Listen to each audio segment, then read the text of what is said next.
prochains jours. Merci, Paul.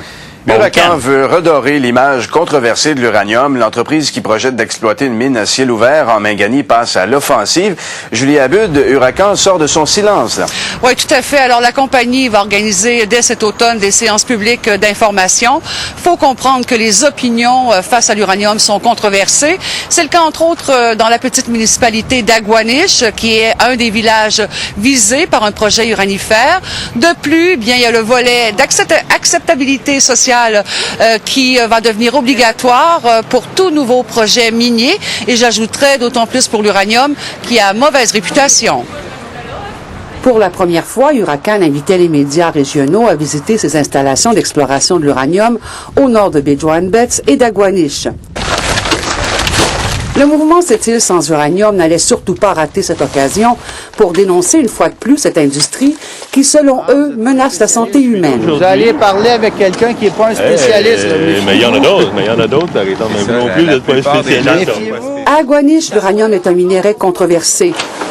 Au conseil municipal, les avis sont partagés. La municipalité a adhéré à la demande de moratoire initiée par le mouvement Cette île sans uranium. Mais elle a aussi conclu cette semaine, avec la compagnie Huracan, une entente de location de ce terrain. Une entente qui rapportera 12 000 $ par année. Là où il y a eu une ouverture de la municipalité, c'est en ce qui a trait à l'exploration.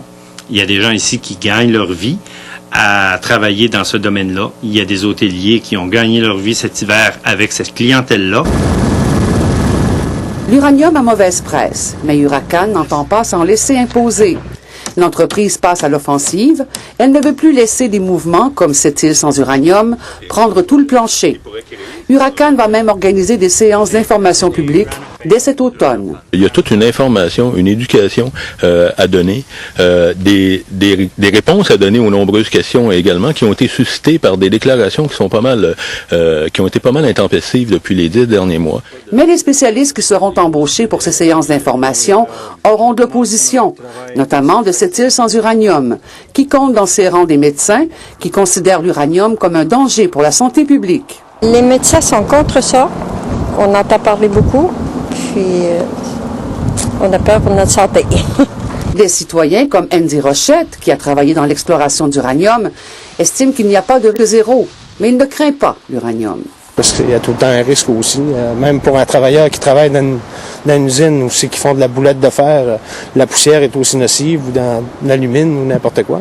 Avec ces séances d'information, la population pourra connaître l'autre revers de la médaille et avoir un jugement plus éclairé face à ces projets uranifères. Julie Abud, Radio-Canada, Aguanish.